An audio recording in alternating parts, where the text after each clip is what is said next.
Okay, Cat Kingdom. This is going to be a very interesting conversation because I love my guest. She's very high value, and we're going to talk about what that means. Nelly Sudri, number one dating coach and matchmaker for high value singles. Hi, Nelly. Hi. Wow. What an intro. Thank you so much. Welcome back to Cat on the Loose because we had you before, but I want to up the ante on this conversation because after I had you last season, I got literally dozens and dozens of questions and comments, and now your work is even bigger. Your Instagram gets so many messages because your videos are so real. So we're going to talk about all of that. So for people, let's rewind a little bit. For my audience that is new and for people that don't know you, can you explain a little bit what you do and what does it mean to be a high value person? Absolutely. Thanks for having me back. It's always a pleasure. It's our pleasure. So what I do, I own a matchmaking business, and I also am a dating coach. I have been featured in Forbes and Business Insider and Yahoo Finance and lots of publications. And I have amassed over 1 million followers between Instagram and TikTok combined. I have gotten a degree from Columbia, a certificate from Harvard Business School, because I know, in this field, a lot of people always question your credibility. Yeah. And so my degrees in mediation and conflict resolution and negotiation, which I think is really important in this field, because if you think about relationships, when you think about them, it's what do you bring to the table? Yeah. And that within itself is negotiation. I hate to make it and sum it up to like something transactional, but it's a lot of like, what are you going to do for me and what am I going to do for you? And are we going to be able to come to an agreement where both of us are mutually satisfied? And then I have, a course as well for women called Manifesting Mr. Right, which thousands of women have taken. Wow. It's 12 I think steps. I need to take that. But okay, let's pause there. So like you were saying, you have credentials. You know your game. Because there are a lot of matchmakers, quote unquote, out there. A lot of people saying, oh my God, I'm going to match. But very few people can back that up by credentials like you do. You know what you're talking about. Credentials and testimonials. And I am a huge fan of your work. Thank I you. love your videos. I think you're very, very real. You know what you're doing. Now, you specialize in high value men and women. You trademarked the word high value. Yeah. So can you explain to my audience what does that mean? Because a lot of people don't, maybe they're like, what is she talking about? What does it mean? Maybe they think it's related to money, but it doesn't necessarily mean something related to having money. So the definition is different for men than it is for women. Oh, really? Yes. Okay. So high value, when we think about it in the context of dating, is referring to the most valuable / eligible bachelors and bachelorettes in the dating marketplace. It doesn't mean that someone is a more valuable person per se, but when we think about dating, it's competitive. You're in a pool of singles. And so the people who are high value are the ones that honestly there's the most demand for. Kind of like if you were in an employment marketplace, you'd have some candidates that were more qualified and had more credentials than other people, and those candidates would be more valuable to certain companies. In dating, if you're a woman and you're high value, you're going to be more desirable to the most eligible group of bachelors, and if you're a man and you're high value, you're going to be most eligible to women. So that's what it means. And it is different for men and women because men and women date off of different criteria. Women tend to prioritize, and studies show this, socioeconomic status and prestige as a driver in terms of mate selection. Men tend to prioritize things like, is she nurturing? Is she attractive? Appearance, femininity as things that are more important to them.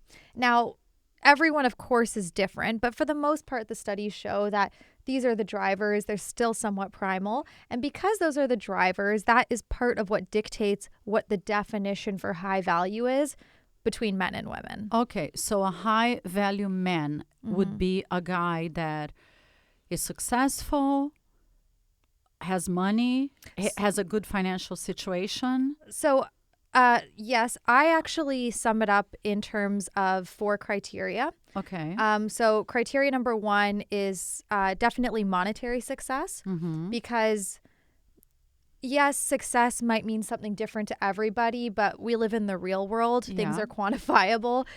So I believe it's $100,000 a year minimum, consistently earned over the course of at least 3 to 5 years. Okay, Because so you're being very specific, so there is no confusion. Well, this is the first pillar of 4. So I'm being specific because when you ask women what, typically what makes a man desirable, a lot of women, because they rank socioeconomic status and prestige, want a man who is high earning, and 6 figures is the minimum. The second criteria is someone who's well groomed. Doesn't mean that they have to be Brad Pitt with a 6-pack, but you can't be a schlump. You can't look sloppy. Somebody that takes care of their appearance. Correct. And I think, even if you look in the corporate world, I come from a corporate background before I started matchmaking.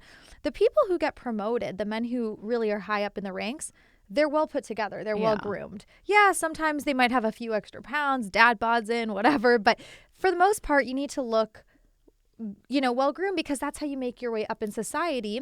And that's how you're also going to be able to move and groove with other high value men, which brings me to the third pillar. You have a network of high value men that you roll with, because, as the saying goes, your network is your net worth, but also you need to be verifiable and signed off by other high value men.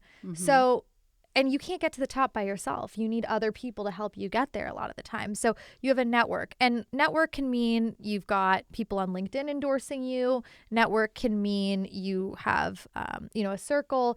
It's somewhat vague, but people who understand this will understand that a network plays into the definition. And then the fourth pillar is someone who is verifiable, because there are a lot of people who are making over $100,000 a year and well groomed, and they, maybe have a network, but they're doing shady business. Right. And the reason that's a really important thing to mention is because women are hardwired to seek out men who are going to provide them with safety and security, provide and protect, right?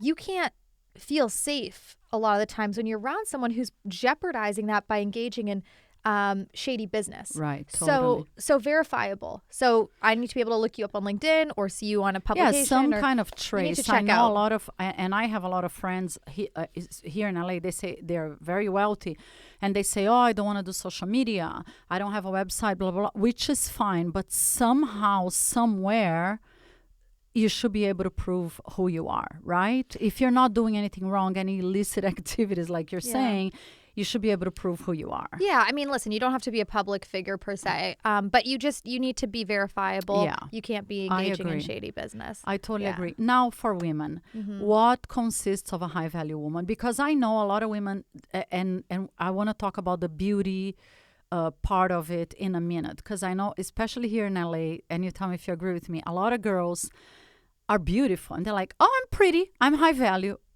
That's it. I should be dating a millionaire." But it's not that simple. It's not just about being pretty, correct? Yeah, definitely not. And I also see a lot of women on the other end of the spectrum who will say, "Oh, but I'm successful. I make over $100,000 a year, so I'm a high value woman." And I would actually beg to differ. I think with women, because, if you think about, like I said, those drivers that play into mate selection, men don't date women for their wealth, especially high value men, because they don't have to. They already have their money.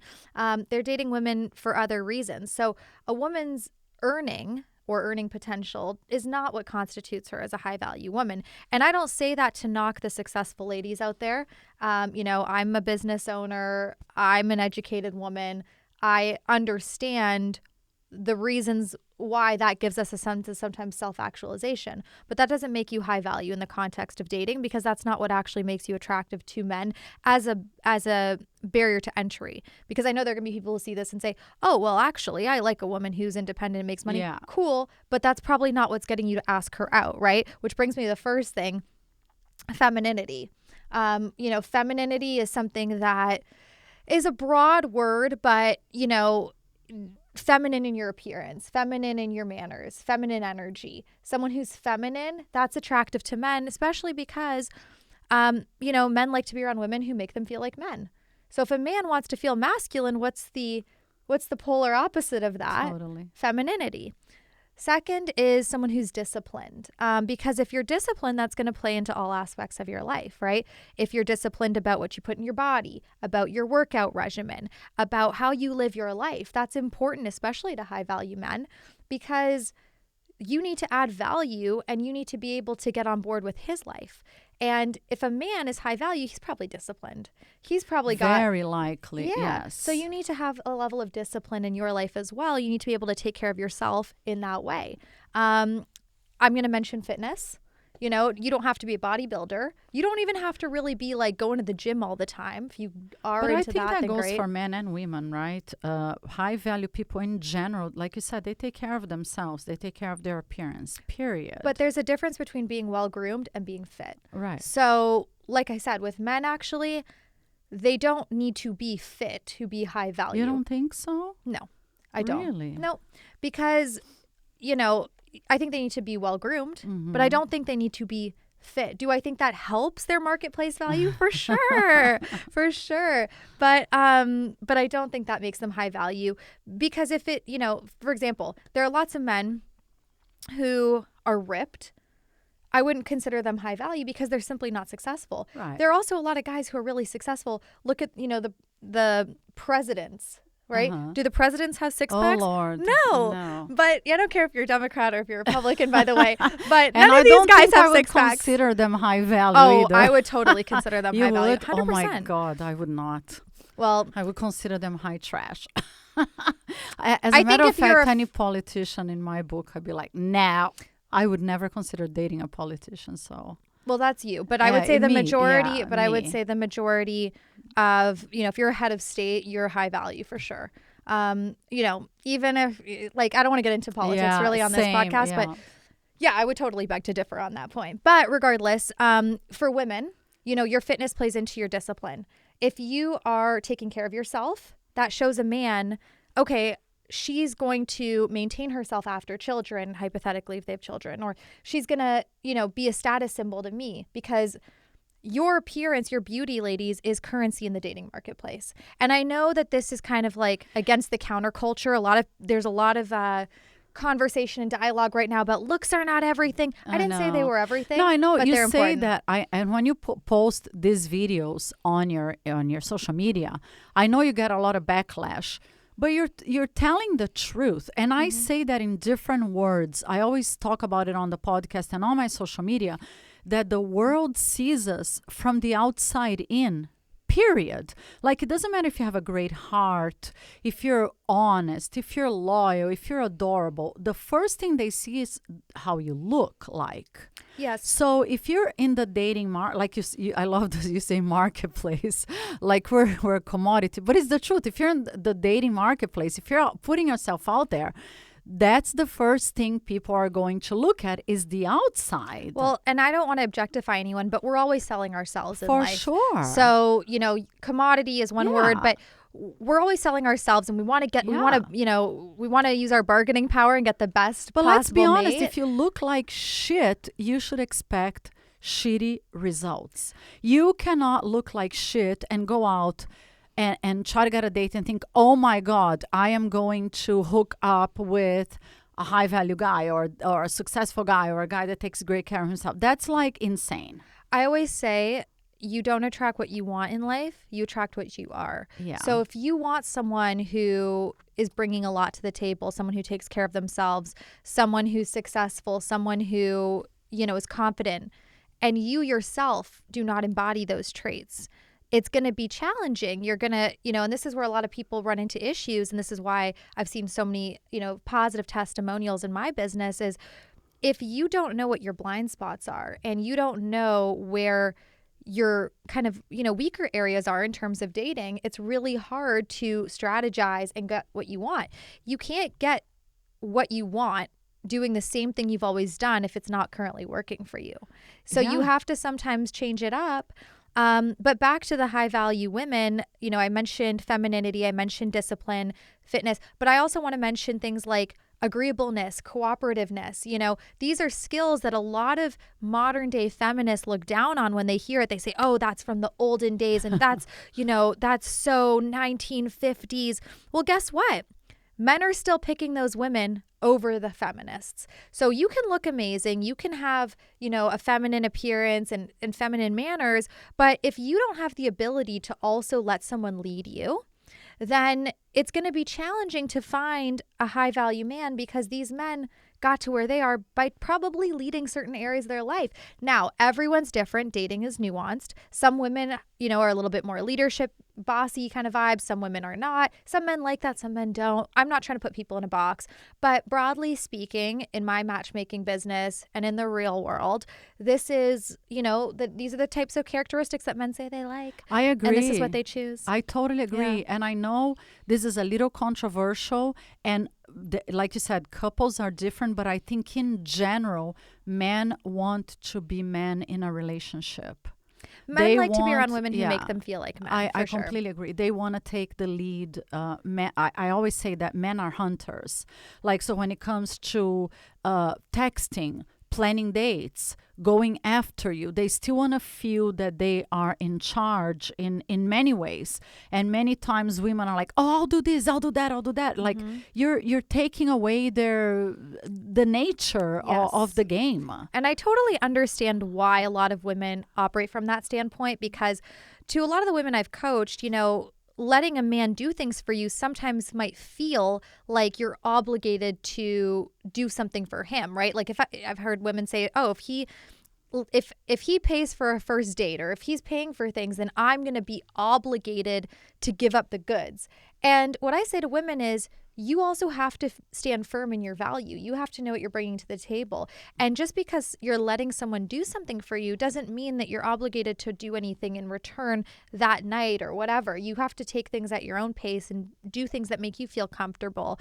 And I think a lot of women, that's the challenge, because there's a lot of men also who will put that pressure on women. Yeah. So I understand why certain ladies think that way. And I also think we live in a society where, and there are so many reasons: modern feminism, the destruction of the family nucleus, how a lot of people are raised now, right?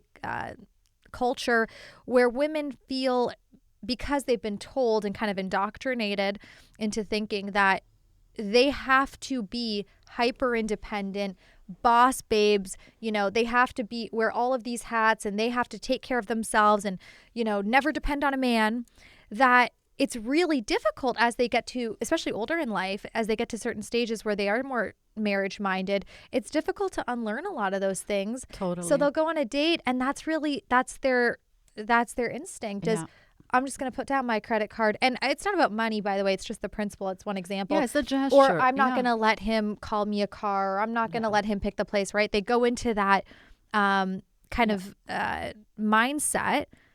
And that's why my course has helped so many people, not to totally plug it, but it really has. And it's all about learning how to let a man lead you so that you can be the girl and you can be the woman. That, yeah. Because guess what? Here's what I say to women. It's more fun. It's I one agree. less hat that you have to wear. No, and I totally agree. And I think it makes dating more fun. And I think most guys, yes, there are exceptions. Most guys, that's how they like it. Now, there's so many more questions I want to ask you, so let's hurry.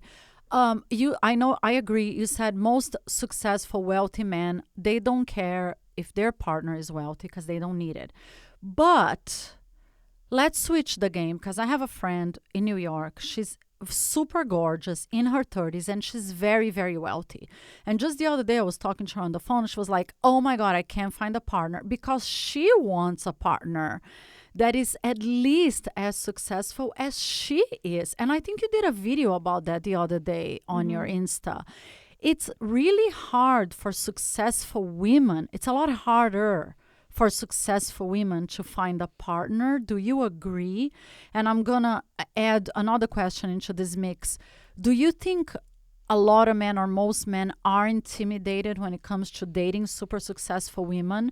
Because like in my friend's case, she doesn't want to date a guy that, like, I'm not going to say a bum, but like that doesn't make a substantial amount of money, or that cannot follow the lifestyle that she has. You know what I mean? Like she spends the summers in Europe. She has an apartment on the Upper East Side. So she's like, I want to date a guy that can at least keep up. And it's super, super tough because this dating pool is very tiny. Do you think that that's tougher for wealthy girls like her to find the right mate? So that is a loaded question. Yes, I know. Yeah. So like addressing the first bit of it, there's something called hypergamy, meaning women like to date up in status. They typically seek out partners who, or I should say they desire and they seek out partners who are their superior financially and intellectually as well. So women are hardwired to be that way. I don't blame your friend for having those feelings. I work with a lot of very successful women, and it's definitely the sentiment.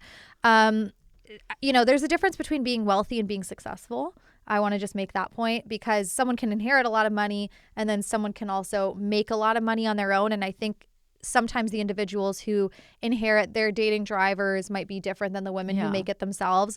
Like I have some clients who are CEOs and who are, they've sold their businesses for millions of dollars, and their dating criteria I always find is a little bit different than the women who are just, pulling in alimony from an ex-husband, so to speak. But yeah, I mean, lifestyle compatibility is real.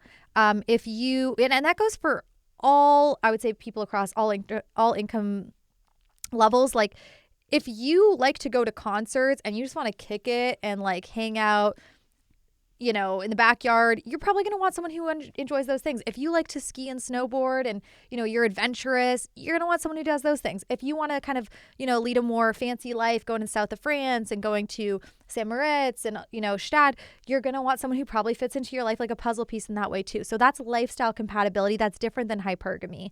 But yeah, most women, they do want to date up. And I think going back to what I was mentioning before with where New Age feminism has kind of brought a lot of women are more educated than men, statistically speaking, and they're making more money than they ever have before. And so what usually happens, what I've observed is, as a woman, you're spending all this time building your career, you hit your, peak where maybe you feel like, okay, I finally earned my stripes, I'm making money, I can support myself, and I feel more self-actualized with that. And you look around, you're ready to get married, and you're older than you were 10 years ago. You're competing with younger women.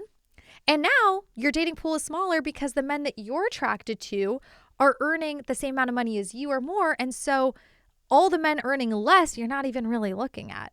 But the men who are earning more, they're probably dating women who are younger than you. And maybe we'll add this. I'm not, everyone's different, but maybe those girls are prettier. Maybe they're more malleable. Oh my God. Maybe they're more feminine. Maybe they're less tainted by life. Maybe they haven't had to leverage their masculine energy in their career. Case? It's really difficult. Tough, right? Well, you hire a matchmaker. No, hence the matchmakers. Well, there are lots of things I think you can do, but yeah, it's challenging. I do think that successful, intelligent women have it hard right now because, again, the people that they're going to be attracted to, it's a smaller dating pool. But, you got to figure out your competitive edge. You got to lean into your feminine energy. You have to learn how to essentially unlearn a lot of the things that society has drilled into you. And the biggest thing I see with women who are super successful or, more I would consider like alpha is the unwillingness to compromise and the lack of malleability. That's where they lose. Like, you can't treat your dating life like your job where you're just, penciling people in and I can't do that. Like, you got to be easygoing. You got to be, somewhat accommodating. And that's what I said about the high value women, in terms of the definition, being cooperative, being agreeable. It's something that I think a lot of these women struggle with because, again, their whole life they've had to kind of work to become that way to get ahead, but it's just doing them a disservice in dating. The second part of the question, which is controversial, some people say yes and some of my guests say yes and some of my guests say no. Do you think most men are intimidated by women who are super successful and make a lot of money, have kick-ass careers? Like a lot of guys don't want to date that kind of girl, or do you think that's baloney? I personally, I'll tell you my opinion and my personal experience. I think most guys are intimidated. They say they're not.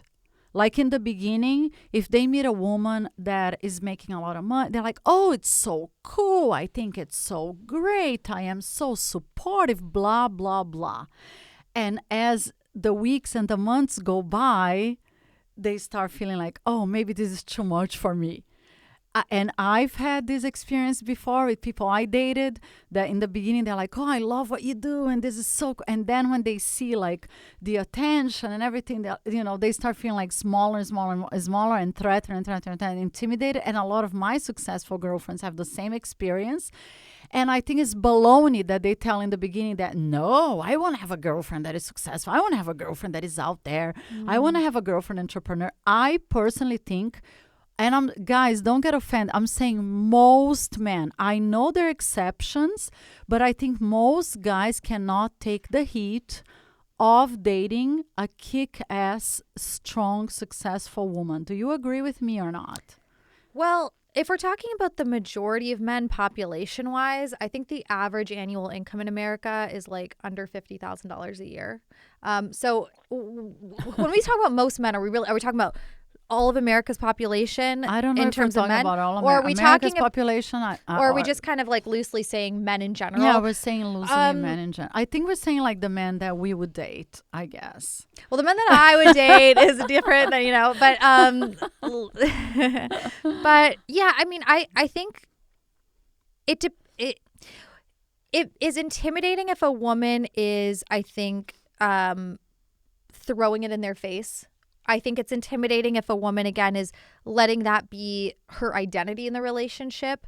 And I also think, I mean, I struggle with the word intimidating. I think sometimes it might make a man feel like he has nothing to offer. And so I think rather than intimidating, perhaps emasculated, perhaps unneeded. And actually, interestingly, there was a study, statistically speaking, women who out-earn their husbands are 50% more likely to get a divorce. Divorce rates already start around 45-50%. So add on another 50%. And men who earn less than their wives, husbands who earn less than their wives, are 300% more likely to cheat. And what I've seen and observed with my coaching is women who do date men who are significantly earning less than them, typically they feel like they get to call the shots because they're making more money. And so that creates a lot of resentment in the relationship. And that, financial issues is one of the leading causes of divorce. Whenever you see people file for divorce for like unresolved reasons, usually finances play a part in that. But even if it's not money, like you can be dating, like, let's say a multimillionaire. Even multimillionaire guys, I've had friends and I've dated, like my ex-boyfriend was super, super wealthy. And in the beginning, he was like, oh, I love it that you do the podcast and you do this and you do that and you do that. And slowly, I noticed that every time I would try to have a conversation with him, whenever it had something to do with business, certain business subjects that I knew a little more than he did, it bothered him. But that's why I said emasculated. Yeah, so but there's and a guys difference. feel like they get annoyed, quote unquote, or irritated. And I'm not saying all guys, but many guys, because I have girlfriends that have the same problem with their boyfriends. They think, like they dream that they want this girl that is super intelligent with college degrees, gorgeous, beautiful, the whole package. And then once they have it, like maybe they want a dumb bimbo instead of this girl because this girl is like too much for them. I think it's tough. Everyone's so different, but what I will say is, like, generally speaking, I think men want to be around women, like I said before, who make them feel like men. And men feel most masculine when they're able to lead, when they're able to provide, when they're able to feel like they're of service. And so if a woman is trying to kind of flex her business skills and, outsmart him, it might make him feel like, is she emasculating me? And that's, by the way, not to knock women for being intelligent. I don't think you should dim your light. I don't think you should make yourself smaller to make someone else feel bigger. I think the solution is date someone whose ambition exceeds yours, date someone whose intellect exceeds yours, and going back, does that make it harder? It sure does, because that shrinks the dating pool. I always say the biggest minority is the intellectual minority. But yeah, of course it's more challenging. And I also think date someone who is supportive of everything that you do and doesn't feel intimidated by anything that you do and lets you speak your mind. Yeah. Well, I think, this is one of the issues that a lot of women I've seen run into is the ultra supportive guys might be more beta. And a lot of women might start to, again, it goes back to the resentment. They might start to feel like, oh, he's just my cheerleader. The gender roles are reversed. So absolutely find someone who's supportive, but also find someone you respect and look up to. Oh my God. Yeah. This dating game is and you're impressed by. Exhausting. You're telling me. You don't have to tell me twice. Hence the man diet. Let's talk about the man diet for a second. You introduced me to this. I want to ask you, the man diet. Somebody just did a post about it like a few days ago. I'm like, yeah, I'm not going to say I invented the man diet, but I think I did. But anyhow. Trademark that, baby. Yeah, I'm going to trade What is the man diet or the girl diet for guys if you want to participate? Dating can be daunting. It can be exhausting. It can be time consuming. It can be energy consuming. And it can be frustrating, especially if you get your heart broken. I've got my heart broken so many times, like I lost count. Nowadays, my skin is like so thick as an alligator. Thick and glowing. But anyways, basically it means if you're feeling burned out and exhausted, I highly recommend it. You take a nice long break. It can be a month, 2, 3 months, and you completely focus on yourself. Pick a project like, I'm going to focus on my business. I'm going to focus on the gym. I'm going to take So it's like dry January, but for men. Yes, exactly. Like, I don't know if you, in your case or whatever, I'm going to focus. I'm trying really hard. You introduced me to the man diet. I'm trying really hard to do it. But unfortunately or fortunately, they just find you. But because this is what I want your opinion. You said I'm gonna do it in January. I am your friend, and I think it's been doing like now it's the end of January. It did insanely well for your business. Your business is thriving. You're kicking ass on your videos. Some of your videos are going viral on Instagram. You guys gotta check out her Instagram page. It's fantastic. Or my TikTok. They go more viral the TikTok. Yeah. And you look beautiful. You've been kicking ass at the gym. You're preparing for a marathon. I mean, this girl's like Superwoman. Wow, we don't have to say all these things. See, when you say them, but you are like, and you're glowing. You're doing amazing. And so this is what the man diet is. When you start focusing on yourself, all your personal projects thrive, and all of a sudden, sometimes, people start gravitating towards you. And this is why I think many times it is a great idea instead, because I believe in organic. I always love meeting people organically. So do you think it is a good idea sometimes if people are like just so, because sometimes I feel people push and they don't see results and they get so frustrated. Well, I really appreciate you introducing me to the concept.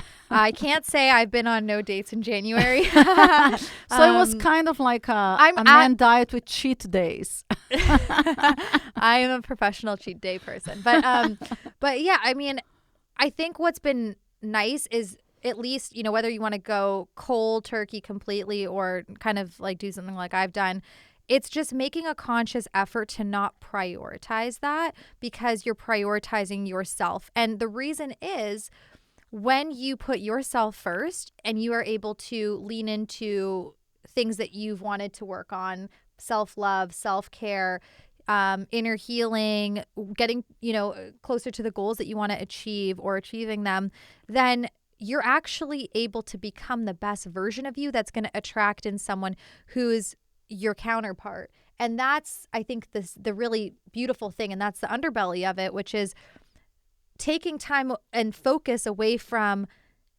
I need to meet someone and I need to find a boyfriend, I need to find a husband, taking time and focus away from that and reshifting it onto yourself is actually what's ironically probably going to get you there. So I've enjoyed it. I mean, I've been trying, but I do have a date Thursday. Well, but Thursday is February. So is if you're doing it, isn't it? Yeah, Thursday you're or probably Friday. right. Yeah. I think so. Is I it? think I think I you're think right. so. It is. Can you believe this month's been the longest month? I love it. I love it. But this is what I suggest from when my listeners send this message. Oh my God, but dating can be so exhausting. I'm tired. I'm tired. Okay, I'm like, then stop. Take a break. Yeah. Focus on yourself, because sometimes we forget that it's not a freaking competition. I think where women in particular struggle with this is we always have this kind of looming biological clock over us. And it's really difficult, I know, for a lot of my clients and a lot of my friends to put a pause on their dating life, because they feel like if I stop dating, then I'm losing time. And the way I like to kind of think about it is, if you're spending time dating the wrong people, it's only going to take you longer to meet the right one. Whereas sometimes if you reallot that time to becoming, again, the best version of yourself, I feel like I sound like a broken record, it's true. but you truly prioritize elevating your life, then it's actually going to be a lot easier to invite the right energy in. And then it's actually going to be quicker for you to meet and manifest that person. So I don't want people to think, oh, well, I'm losing time that, I could be spending dating. If you're not in the right headspace to date, is it even worth it? No, I always use this cheesy phrase, but I think it's what you just said. If you are dating the wrong person, and a lot of people settle, which breaks my heart. I think it's a horrible idea, staying in bad relationships. I've done it before, of course. Yeah. Or settling with the wrong guy or dating the wrong person. The right person is trying to find you as much as you're trying to find them. I really believe in that. So if you're spending time with the wrong person, you're just wasting your time, and the right person is out there, trying to find you. So you're much better off spending time alone and taking care of yourself, self-love, projects that matter to you, taking care of your body, like you said, wellness, take care of your business, personal interests, so when you do find the right partner for you, you're going to be completely ready. Totally. And I also think a lot of people struggle with feelings of unworthiness, insecurities.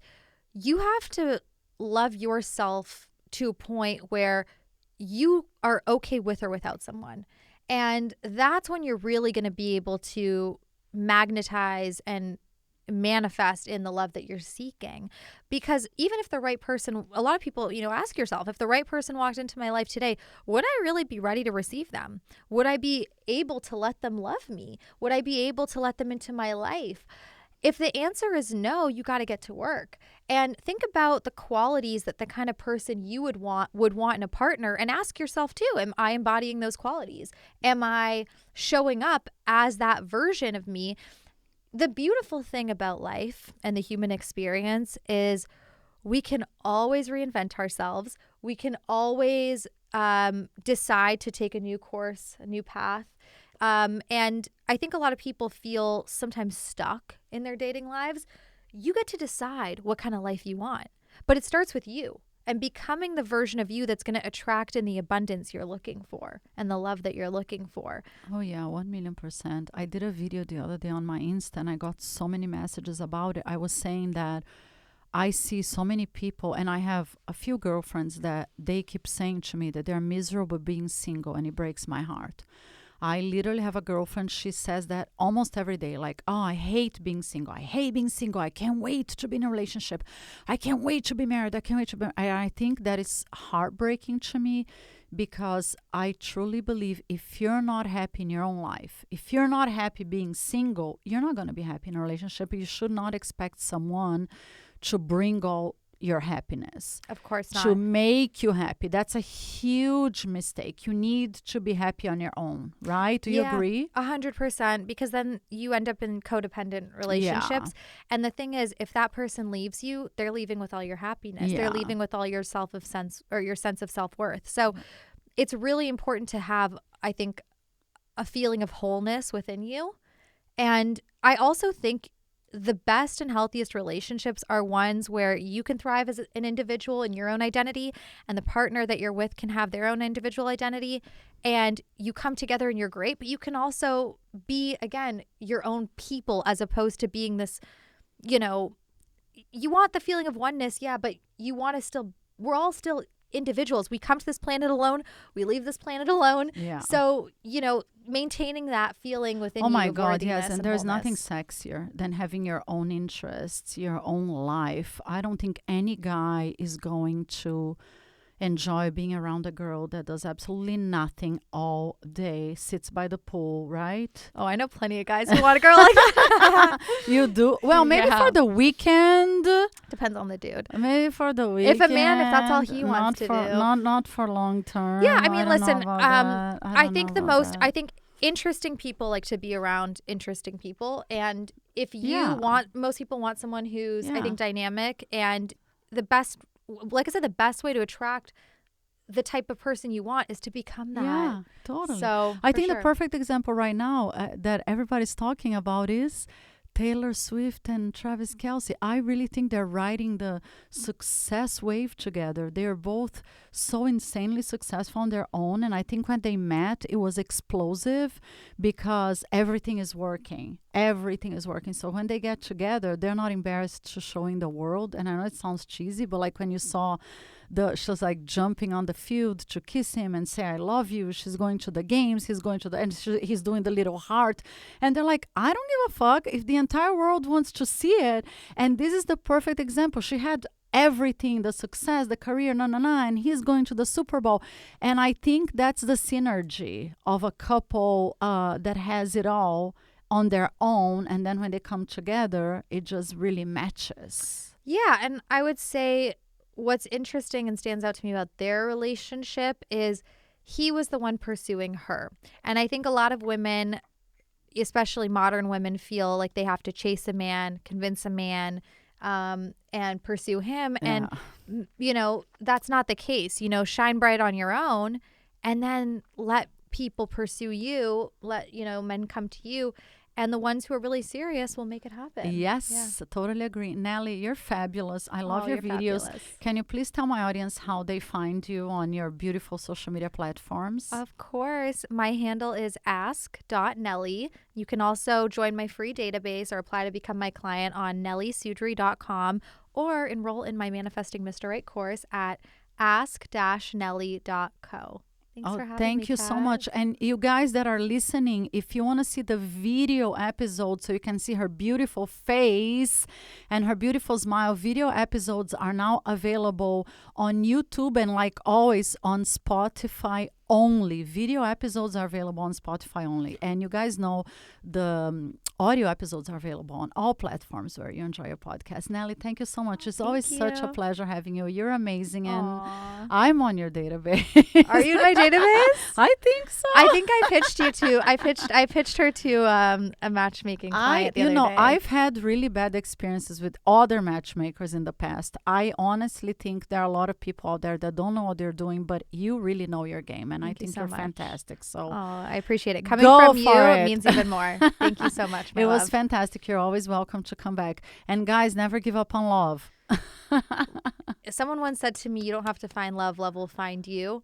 But I do think, I thought that was so cute. But I also think, if you want something in life and you want to manifest it, invite it in. Yeah, so love, you're very invited. You're always invited, so please find us fast.